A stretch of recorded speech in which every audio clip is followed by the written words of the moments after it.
Welcome everyone to Money Talk. This talk series is in sync with the invitation for money stories and also for the writing program, a 6 weeks workshop with the ladies first as the story prompt. Please visit www.tellmeyourstory.biz for more. It is our privilege to have author, columnist, and software professional Abhinav Agarwal with us here today. Abhinav Agarwal is a Mahabharata aficionado, curator of the Indic Book Club, prolific reviewer, columnist on areas on technology, Indology, and author of a fiction thriller, Predators and Prey, and a software professional in the area of data for the last few decades. He is a computer engineer and holds postgraduate diploma from the Indian Institute of Management, Bangalore. He tweets at Abhinav Agarwal and his collection of writings is available at https blog abhinavagarwal.net. So Thank my you. first, do you have anything to say? Oh no, Insha, you go delighted to ahead be with here. your questions. Sure. Thank you so much, Abhinav. Insha, you please go ahead with your questions. Once you finish, I will come. Yeah. So my first question for you is cattle are given a lot of importance in Mahabharata, and they're given almost equal importance to wealth. Why is that so? Is there some reason for it? So, good question. So, if you look at the cattle, right, in a society that was primarily agricultural at that point, cattle were a great store of wealth. So, if you look at cattle, if you look at a cow, for instance, for the person who owned a cow, it provided a lot of benefits, right? Right from the milk, the curd, the ghee, the cow dung that could be used as fuel for cooking, and the cow, gave a calf and all. So it was a very easily recognizable, asset for people. And the more the cows, it then became a symbol or a measure of the prosperity. If Now you brought up the question of cattle as wealth, and I think one of the most famous instances of cattle or the theft of cattle in the Mahabharata is when the Pandavas are completing their 13 years of exile, right? And the Kauravas, in an attempt to kind of force out the Pandavas from hiding before their 13th year of exile, Agyatvas comes to an end. They go and they what do you call they form two separate armies, and one army goes and steals the cattle and starts driving it away to Hastinapur, and that then leads Arjun, who's in disguise along with the other Pandavas as Brihanala, and he ends up going with the prince, young Prince Uttar, and that's one example. The other example that comes to mind is, in fact, the start of the Mahabharata itself. There's a fascinating incident of how the theft of a cow leads to a curse, which then leads to the birth of Bhishma. So that's one example, and so there are other stories also where cattle are given a lot of for these reasons, in the absence of a standard currency, so to say. I think cattle served that purpose very well. Yeah. Um, the second question that I have for you is, do you think that the economic policies or just lawmaking policies in general, which are mentioned in the Mahabharata, are they relevant even today? Because I read an article where the where India's response to the COVID-19 situation was inspired by a line from Mahabharata, that is, saving a life that is in jeopardy is the origin of dharma. So, what are your thoughts on this? In Well, good question. If you look at if you look at some of the other lines from the Mahabharata, like if you look at the motto of the Supreme Court, that in itself is derived from a line from the Mahabharata, yato dharmastato jaya, and that line in itself occurs not once or twice, but I think more than 10 times in the Mahabharata. So where there is dharma, there is victory. And when it comes to the question of life, I think there is no doubt that there are several instances where this is brought out in great detail. One very interesting example is towards the end of the war, right? If you look at the young Parikshit, who's not yet born, he has been hit by the Brahmastra uh, by Ashwatthama. And when the child is born, the child is basically born stillborn, and he's brought to life by Krishna. So, and that is that, and he's like the last survivor in the entire lineage of the Kurus, from the Pandavas and the Kauravas, and he then continues to keep that lineage alive. But in terms of what your question is, I'll probably say that it is a question of dharma, right? Uh, what is one's dharma at one point? Because on the one hand, I can one people can point out that if you look at the Kurukshetra battle over the course of 18 days, a huge number of soldiers and animals, and they died. And for what? And that question is asked by Arjun at the start of the war itself. And that is how we come up with with Krishna giving the discourse, the Bhagavad Gita. And if you, yeah, I think I'll stop here and see if you have a follow up question to that. I'm perhaps we can look at this question a little more. Um, I mean, like,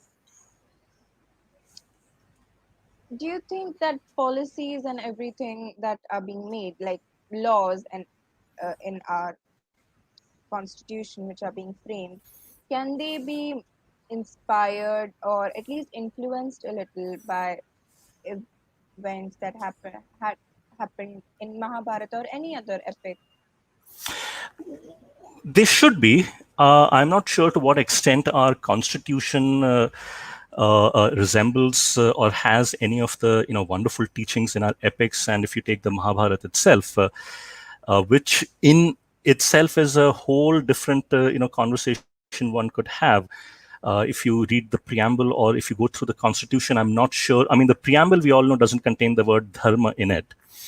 And I'm not sure how many times the word dharma is in the constitution itself. But leaving that aside, see, the duties of a king or a ruler, they are described in great detail in the Mahabharata. If you see, roughly 20%, almost a fifth of the Mahabharata is devoted to these issues in the Shanti and the Anushasan Parvas. If you see the Raj Dharma, the Apad Dharma, Moksha Dharma, Dan Dharma Parv, these four parvas together account for almost, I think, 19 to 20,000 shlokas in the Mahabharata. And they, as the divisions of these and the names of these parvas suggest, they are talking about all of the duties of a king, how a king is supposed to rule, how a king is supposed to rule during times of a crisis or distress. What are the policies a king should apply? What is the duty or the dharma of a king when it comes to donations and charity and so on?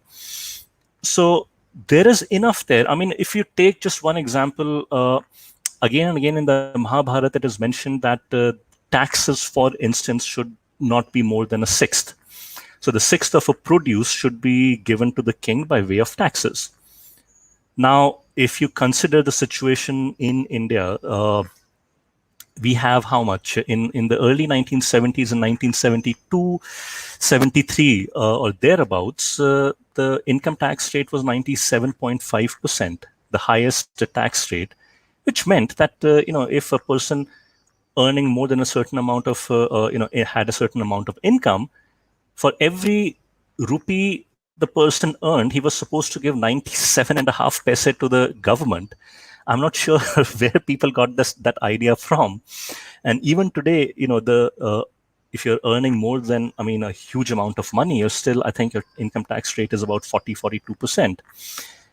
Then there is the GST, and then if you look at petrol, for instance, I think the taxes are more than 65 to 70% of the cost of a liter of petrol is in the form of taxes. So, what was in our epics, our texts, and what is being followed today are two very different things. So there is a lot of good that can be adopted and adapted to today's times. Whether it is happening or not uh, is I think very debatable. Yeah, that was very informational. One Uh, last question that I have is that I've seen a lot of articles and stuff about what we can learn about investments from the Mahabharata. So, what are your thoughts? What do you think you can learn about investment? Good question. So I see.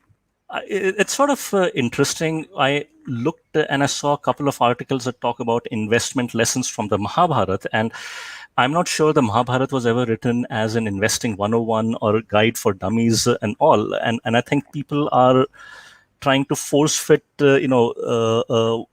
lessons that you read today, like diversification and risk management and long-term view to investing and all, and they're looking for episodes from the Mahabharata and then applying it to these investment strategies. But the see, again, as I said, in terms of investment, you always had the duties of a king were very clear, that you tax no more than 16% or roughly 16% as the tax, and whatever that was left was the individuals to use as they decided, and how they were to decide was determined by your obligations towards arth, dharma, and kam. So you absolutely had the right to enjoy, but you also had the obligation to use that money wisely and to give donations to the people who needed it. If you look at the uh, in the Sabha Parv, after the Pandavas have established their kingdom and and have started ruling from Indraprastha, you have sage Narad who comes and meets the Pandavas, and among other things, he gives a fairly lengthy discourse on the duties of a king. And among one of his pieces of advice is that a king's a king is obliged to take care of the people who cannot take care of themselves. So whether it is the handicapped or whether it is the old or aged. So in that sense, you can make the argument that there was some sort of a social safety net that existed, that for people who were at the bottom of the pyramid, so to say, were not left at the mercy of fate and nature. Now, in terms of good investment advice, again, I'll one example that comes another example that comes to mind is from the Aranyak Parv. So this is when the Pandavas are living in sorry, this is from the Adi Parv, I think. So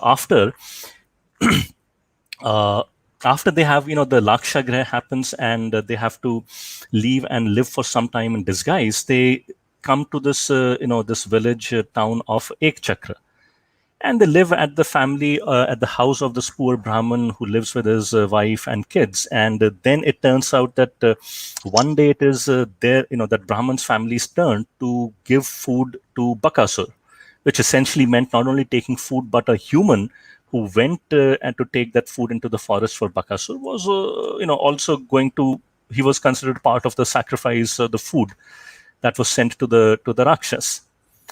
And when the Brahman and his family, they obviously have this discussion. Each member of the family says, "No, I will go because, this is why I think I should go, and you all shouldn't go," and all.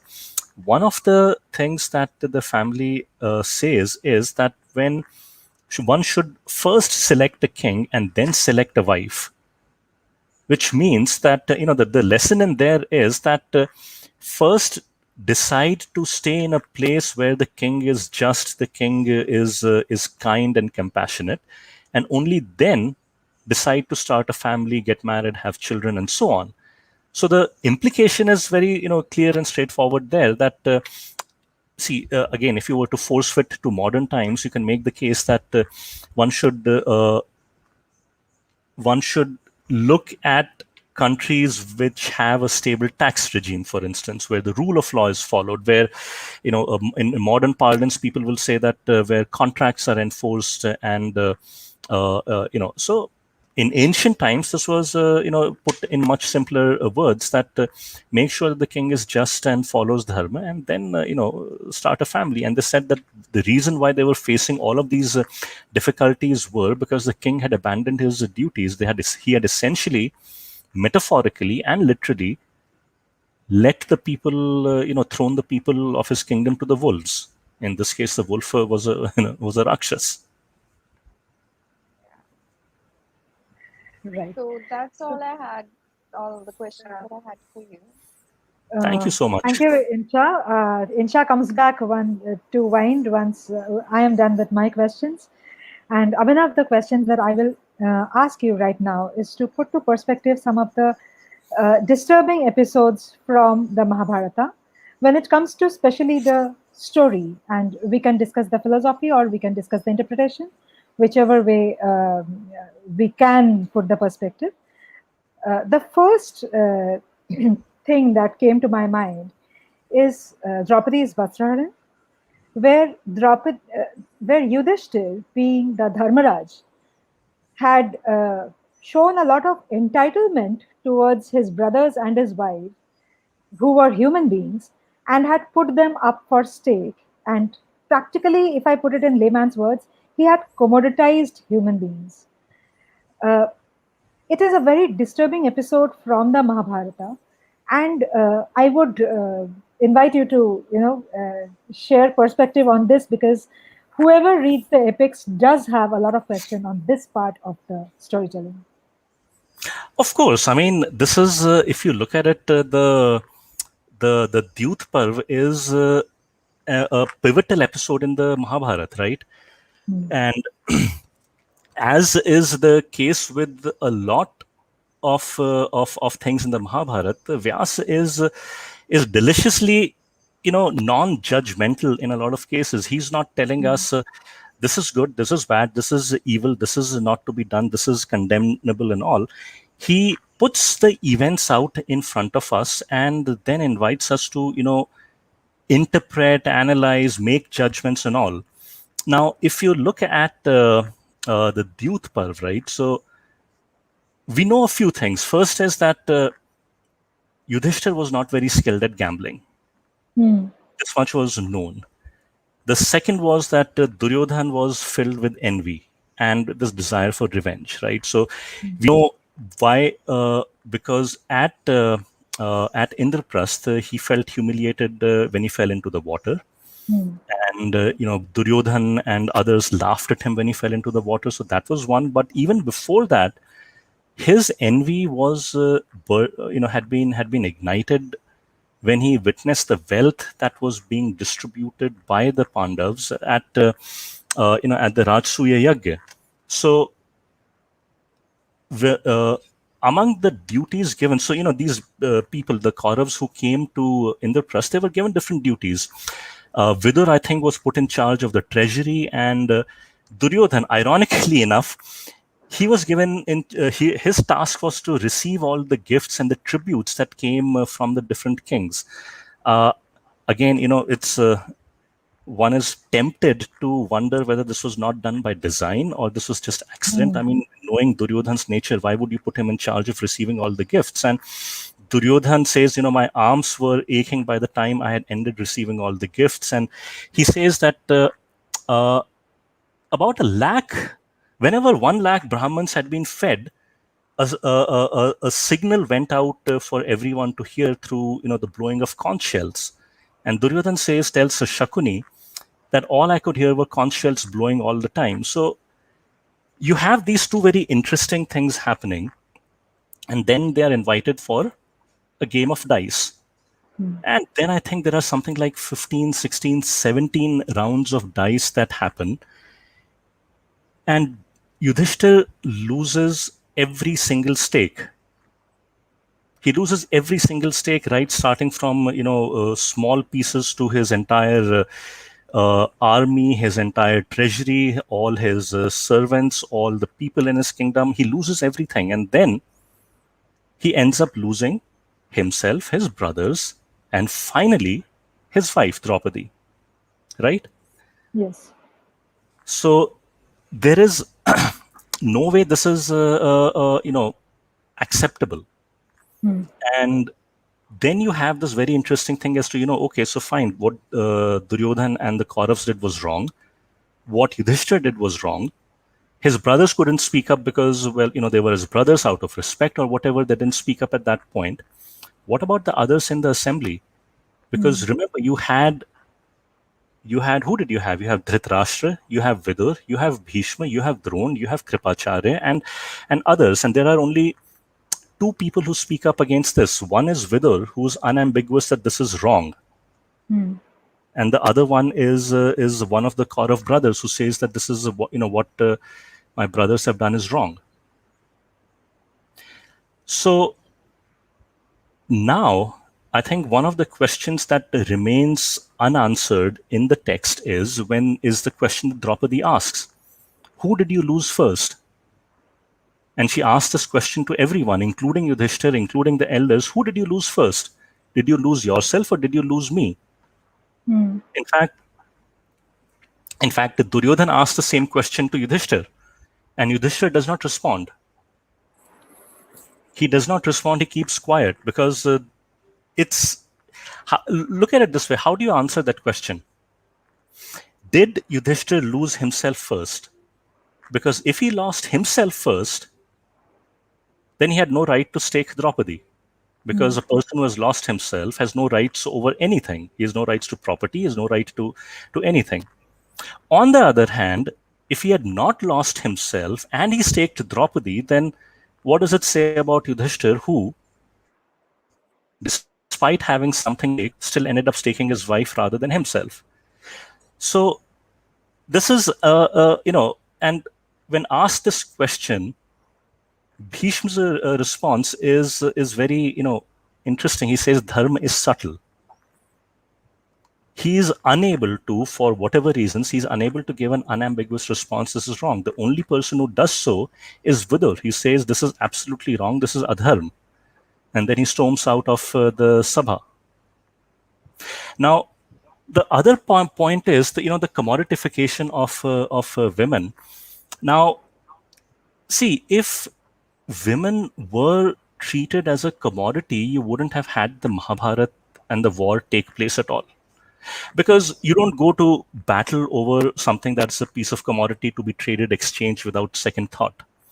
In fact, the most terrible of vow that is taken in the Mahabharata and fulfilled was taken by none other than Bhim. Oh, by the way, when all of this is happening, Bhim cannot restrain himself. He speaks up. He basically says that, bring me a fire, I'm going to burn my brother's hand. He has no business, doing all of this. And then he is told that, please control yourself. But the vow that Bhim takes is that one is when Duryodhan points to his thigh and invites Draupadi to sit on it. Essentially, that's one. And then when before that, Dushasan drags Draupadi into the sabha. So he takes two vows. The first one is that I'm going to break that thigh on, to which Duryodhan so vulgarly pointed out, and the second is I'm going to tear Dushasan's chest open and drink the blood. I mean, that's perhaps the most terrible of vows taken in the entire epic. But this episode to me is a pivotal one. It does not leave us with any easy answers. I mean, if there were easy answers, we wouldn't have been discussing this. This is something that's been discussed for centuries and centuries. Right. Before I come back to Mahabharata again, there are two specific episodes that I want to discuss with you. I would bring it to very contemporary life that we are leading and our Mahabharata Connect. Uh, I have often thought that for a child, the first for any Hindu household, the first stories that a child hears is usually the Mahabharata and the Ramayana stories. And this is one episode I have personally found very difficult to narrate to my child. Though when we were children, these stories were narrated to us very easily. But now, probably, it is the consciousness that I have, the politics that I have inside my mind, my gender politics, that stops me from telling these stories that easily to my son. I have a son.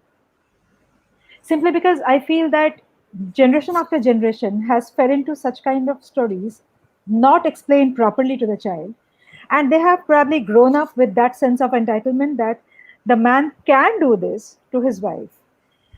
Being a man yourself, would you like to give a directive uh, to the parents who are probably parents or grandparents who are probably trying to tell these stories, because it is very much in our culture, in our age old wisdom, and also strike the discourse right for a young mind who is probably grasping those things and forming ideas inside his own? Yes, at a very, I mean, in one sentence, I would tell people that by all means tell these stories. These stories have stayed alive for a reason, and it's not they've stayed alive for a reason. Number one, and second, I would say that. If you want to be a Duryodhan or a Dushasan and treat women like cattle or commodities, then don't be surprised when the fate of a Duryodhan or a Dushasan falls upon you. Mm, That's a cycle of karma. What goes around comes around. mm, But at a more deeper level, what I would say is that this story illustrates the value of reading our epics in full. Because see, anytime you're abridging things, you are editing, you are compressing, you're leaving out certain things, you're leaving out some context, you are putting it through an interpretive lens that is necessarily going to be dictated by one's upbringing, one's views, and therefore you're leaving out the context that has been there in the epic. uh, I know it's not easy to tell someone that here's a 7,000 page story, go ahead and read it. But then if you look at it, reading a 7,000 page book story, I think would take no more time, perhaps even less than it would take to binge watch one of those 4 or 5 season series that we have on Netflix. So it's not that big an investment in time, and the value one gets is, I think, that stays with an entire lifetime. Now, the third point is, if someone is wants to tell the story of Draupadi, you have to and they should also try and encourage the child to ask questions. And there can be, there are no right or wrong questions in this case. As you said, one of them can be that how can a woman be treated like this? That's a very fair question. Second one would be, why did this happen? A third could be, what were the consequences of this? Fourth is, what does this tell us about our epics? Is this representative of the state of women? If it is, are there other instances? Is Draupadi a commodity or not? How do you judge whether she's a commodity or not? Uh, and again, as I said, if she is to be looked as a commodity, then what the Mahabharata tells us through episodes, through stories, through so many times, in even during the Mahabharata battle, this particular incident comes up time and again. It's referenced by the Pandavas time and again to say that this is one of the reasons why we are fighting this battle, why she was treated like this. So much, in fact, when Krishna comes to Karn to try and persuade him to move over to the Pandav side and tells Karna that you're actually not the son of a charioteer, you are the eldest Pandav and all. Karna at that point tells Krishna that, I regret the harsh words I spoke about Draupadi. So, in at least that sense, we have a realization from Karn that what he did was not good in any sense of the word, and we know the words he speaks when Draupadi is brought there, and that's a matter in itself. And then you have the two characters who never change in terms of their outlook, Duryodhan and Dushasan, and so bottom line is, I would tell people, read the texts in full.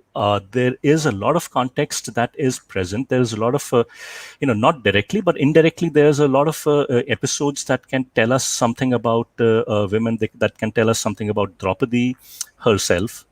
Especially if people read the Aranyak Parv, for instance, there are at least two stories that revolve around this. One is after Jayadratha abducts Draupadi and she's rescued, and Yudhishthir asks, things like, has anyone suffered as much as Draupadi, or is this someone?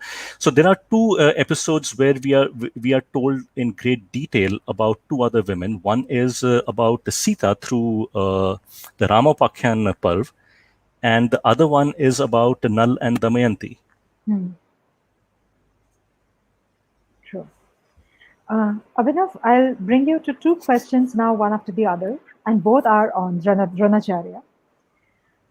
One, something that really fascinated me was Dronacharya, when he didn't have anything, he couldn't even feed milk to his child. Being an extremely talented person, he was drowned into poverty. He came to Drupad asking for half the kingdom. I don't think he asks half the kingdom, but go on. So it was Drupad's promise to him that he will give him half the kingdom when he becomes a king. And Dronacharya goes back asking for that half a kingdom. I mean, what I know is that he didn't ask for help. He asked for half the kingdom. There might be different texts. I have read the Bengali translations. That is where I come from. How do you look at Dronacharya's demand? I mean, it was not something that he was seeking help. He was demanding that since you made the promise, you must fulfill it, and the fulfillment was half the kingdom. Was it greed for you? I think this is fascinating. This is an absolutely fascinating episode. If you look at it, both of them studied under the same guru, Drupad and Dronacharya. And when they were kids, they were, the best of friends. And Drupad, I think, says something like, whatever I have is yours, and we are friends for life and all. And then both of them grow up. And Drupad then becomes a king. And one day, as you said, because he was a poor Brahman, he couldn't. His wife Kripi couldn't even feed their son Ashwathama milk, so she mixes what is that, I think, flour with water, and the poor child goes running around saying that I've drunk milk, and then the other people say that what a wretched man Drone is, that he can't even give his poor son milk, and then he goes in that frame of mind. Drone goes and meets Drupad, and now look at the fascinating turn of events here. Drupad has grown up; he's become a king, and with the ego that comes with a king. On the other hand, you have Drone, who has nothing but his knowledge, and there is some ego even there, because when Drone comes and meets Drupad, he says, "Recognize me." He doesn't. It's not like, hey, I'm your friend and I'm in need and I want your help, or remember your promise. He says, recognize me, and Drupad says that your a friendship can be possible, or is possible, only between equals, and you and I are not equals. You are I am a king, you're essentially a nobody, and we cannot be friends. And Drone then leaves, but that is not the end of the story, right? Look at the the anger or the resentment that drives Drona after that.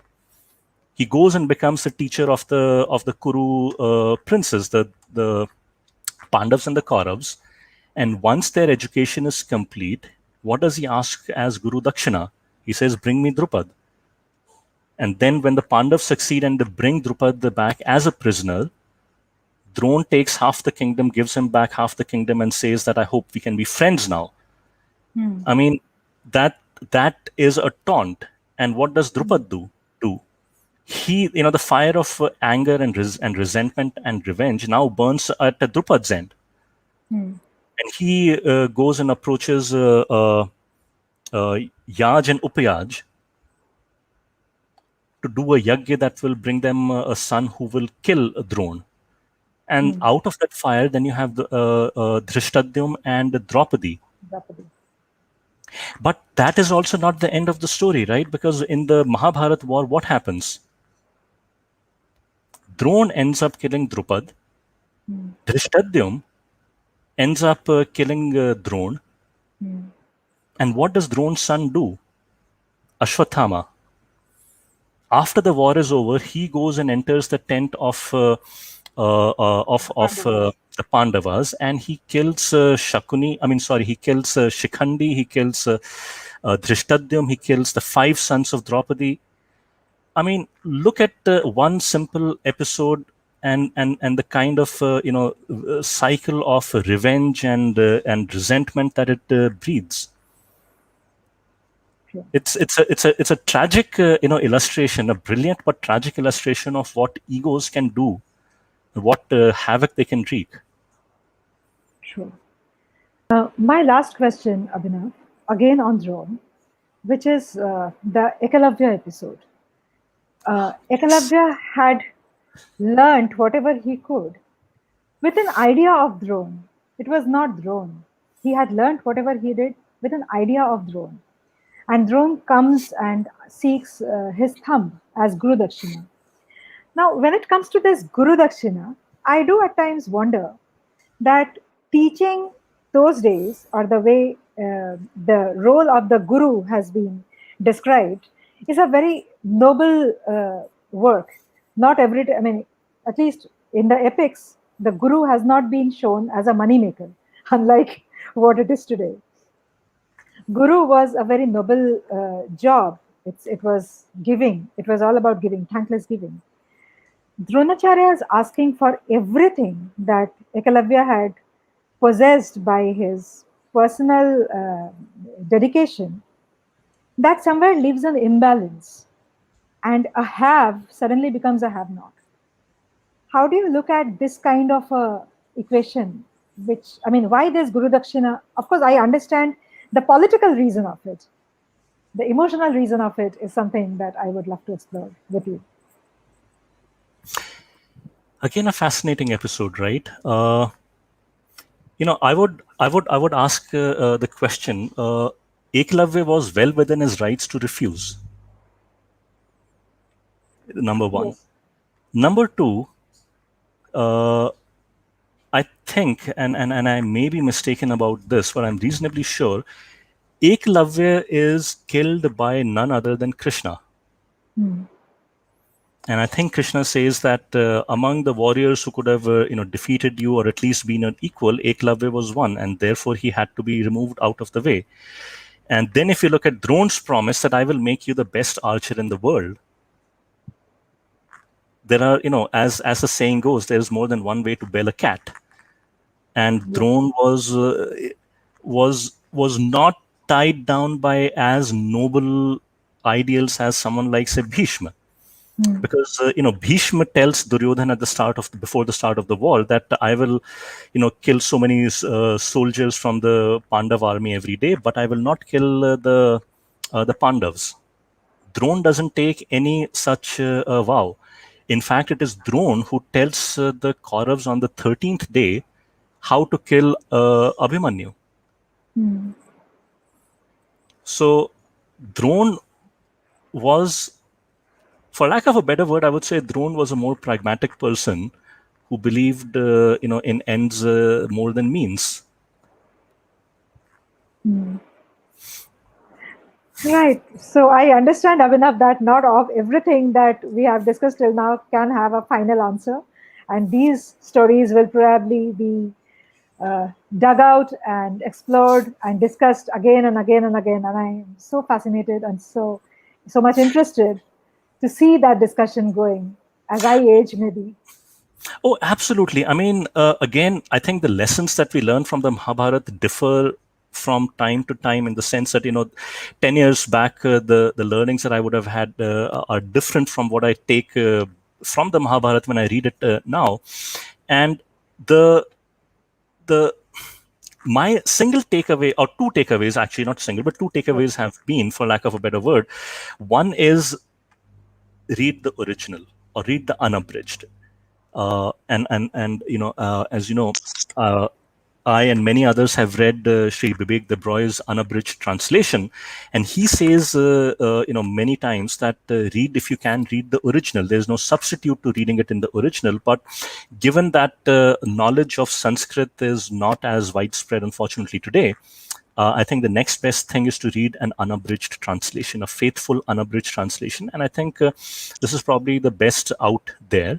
Again, people, this shouldn't stop people from reading any other unabridged translation that they find, as you said, in the Bengali version or the Gita Press version. They are equally, acceptable in my mind as substitutes. But for the English one, this is probably the best. The second takeaway is that there are no easy answers in the Mahabharata.